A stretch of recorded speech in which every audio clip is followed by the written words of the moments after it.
for every 2019 Tory voter now thinking about Labour, there's another voter who says they will vote for reform. Now, that is a huge problem for the Tories, but it might also be a problem for the Labour Party, because if that vote splits and people vote for reform in a constituency that Labour are trying to win, it will make that job, potentially could make that job more difficult. When will the election? I think the first question is an obvious one, because tell us when it could be, the parameters, and when you think it will be. So it will be this year, because the Prime Minister has said it will happen in 2024. It could technically have happened in January 2025, but I think that was always unlikely.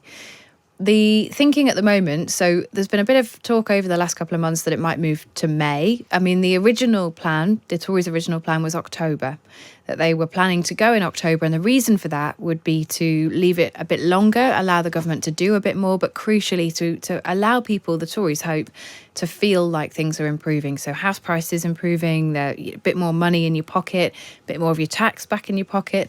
Things improve over the summer generally in the NHS, etc., etc. So that was the hope. But I think over the course of the last couple of months, we've seen the government make some decisions which would allow them to go in May if they want to. Things like bringing in tax cuts early, for example. The date of the next budget being in early March, that also allows potentially for a May election. And some people say that those big moments, particularly when you're talking about people's taxes, you'll get more credit if you do a budget in March, announce some tax cuts, and then go to the country in May.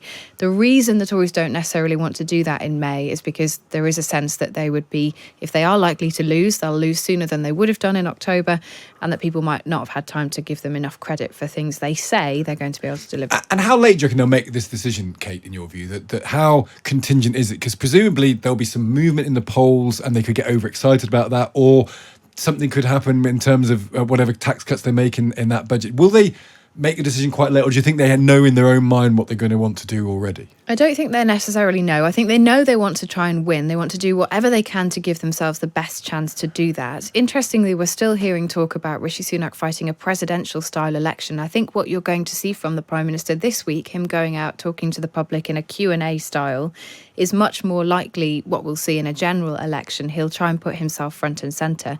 But actually, you mentioned polling. He doesn't poll well as an individual anymore, Rishi Sunak. And even compared to Sir Keir Starmer, who people are not necessarily enamoured with, the Labour leader, right, he doesn't poll well individually there either. And in terms of the polls moving, it'd have to be a fairly significant shift. They've been fixed around 20-point lead for Labour for some time And now. if they don't move, then presumably they'll just cling on as long as possible in the hope of a Hail Mary event that they can't foresee. Yeah, or cling on as long as possible, knowing that the chances of them winning are quite small whenever they go.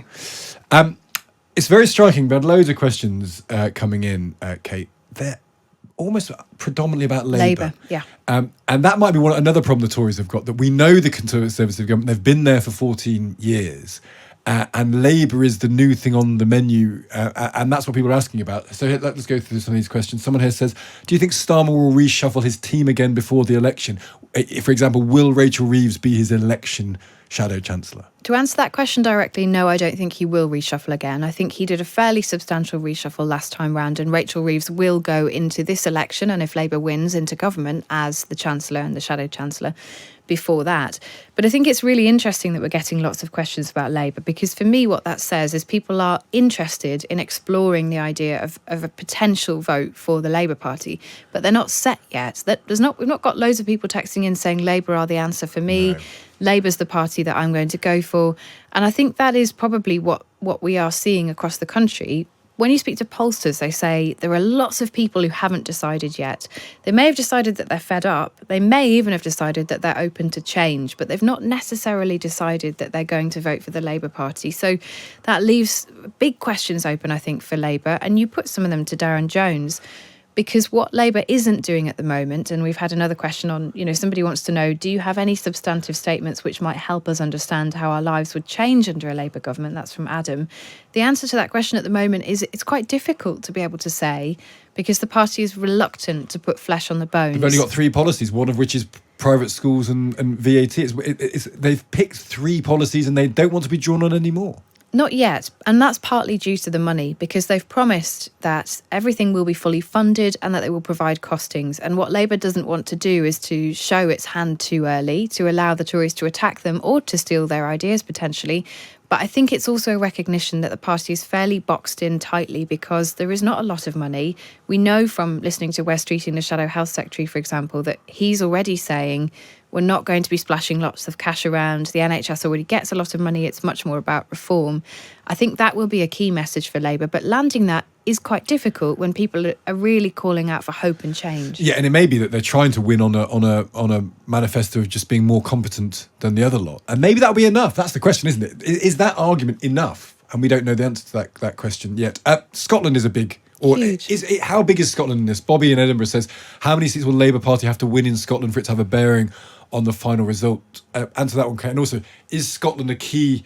That looked like it might have been lost to Labour for a while, but it feels like in the last year that's changed quite significantly. This is a really big and important question for the Labour Party at the next election, and that's because they have to win around 330 seats. Well, they don't have to win 330. There are 330, around that number.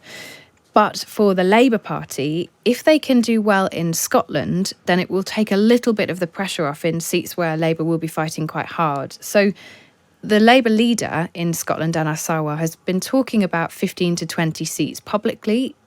In private, he'll probably go a little bit further than that. So John Curtis, who is our election guru, who we sort of bow down to, says that recent by-election results, for example, in Rutherglen, if you took that result and you looked at it across the country as a whole in a general election, you could see Labour on course to win 40 plus seats. Now, that's not going to happen. By-elections are well, I say that. I mean, John Curtis is saying that would be a huge moment. If it did happen, it would really help Labour out. It could happen. By-elections are very different, and trying to extrapolate from them is not advisable. But what it does show you is that Labour is back in Scotland in a way it hasn't been for a while, and any kind of swing up there would help the party in, giving it a bit of a boost, because there are many people who say that without Scotland, without a significant result in Scotland, Labour will really struggle to win. And if they got 30, it would make a massive difference. Huge difference, yeah. We've got to go on. The last one, because a couple of people asked a question about this. Where do you think the Reform Party fits into this election? Somebody makes the point that they could actually... why do they want Labour Party to be in government? We've interviewed one of the people at the Reform Party and said they want to annihilate the Tories. Their main aim is not to tackle Labour or beat Labour. It's to annihilate the Tories. Could they be a factor in the election, do you feel? They will be a factor in the election. There are two things here. What will Nigel Farage do? Now, at the moment, he's being very careful. Well. Yeah, very, very careful. Nigel Farage is saying that he was left pretty bruised by his previous experiences of running for election, and he'd have to think very long and hard about doing that again. Some people say he has far more influence outside of the main political system than he would if he tried to be an MP. But I go back to John Curtis again, who has said that for every 2019 Tory voter now thinking about Labour, there's another voter who says they will vote for reform. Now, that is a huge problem for the Tories, but it might also be a problem for the Labour Party, because if that vote splits and people vote for reform in a constituency that Labour are trying to win, it will make that job, potentially could make that job more difficult. It may also make it very difficult for the Tories to hang on in some of those seats that they've won for the first time. So reform, I think, will play a key role. And there's even talk of them maybe asking or advising some MPs to switch from the Tories to reform. We have to wait and see whether that will happen. No deal you would predict between the Tories There and will Reform. be no deal, no.